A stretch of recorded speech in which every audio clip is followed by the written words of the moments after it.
अलीखड़ जल विवाद को लेकर कैबिनेट मंत्री हर्षवर्धन चौहान ने कहा कि अलीखड़ परियोजना पर 108 लाख रुपए खर्च हो चुके हैं और इस योजना से अलीखड़ के बहाव पर कोई असर नहीं पड़ेगा। इस स्कीम से पानी में कोई कमी नहीं आएगी और इस उठाऊ पेयजल योजना के पास कुछ लोगों ने सरकारी संपत्ति को नुकसान पहुंचाने की कोशिश की थी, जिस वजह से जल शक्ति विभाग को FIR दर्ज करवानी पड़ी। ये जो स्कीम है ये अर्की विधानसभा क्षेत्र की 8 पंचायतों को पानी देगी और ये 8 की 8 पंचायतें जो है वहाँ पे पानी की बहुत स्केर्सिटी है और इसका पैसा कोई 5.5 करोड़ रुपए DMFT के माध्यम से 2020 में स्वीकृत हुआ है। इस स्कीम के टेंडर भी पूर्व की भारतीय जनता पार्टी की सरकार में लगे थे और इसका कार्य भी आरंभ हो गया था और इसमें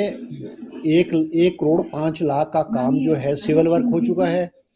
और 2 करोड़ रुपए की जो पाइप्स हैं वो डिपार्टमेंट ने खरीदी है। अब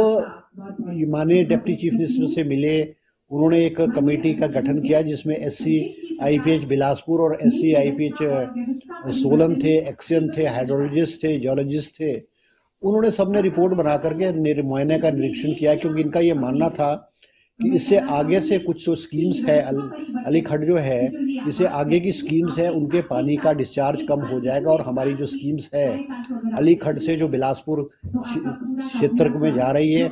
उनका पानी कम हो जाएगा। मगर मैंने जिस तरह से विधानसभा में कहा है कि ये स्कीम में सिर्फ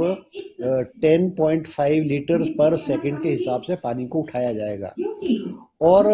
इससे अगली वाली जो स्कीम्स है वो प्रभावित नहीं होगी क्योंकि ये पर्कुलेशन वाल्व जो है पर्कुलेशन वेल्व्स जो है वो बनाए जाएंगे और जो सेमी सरफेस वाला पानी है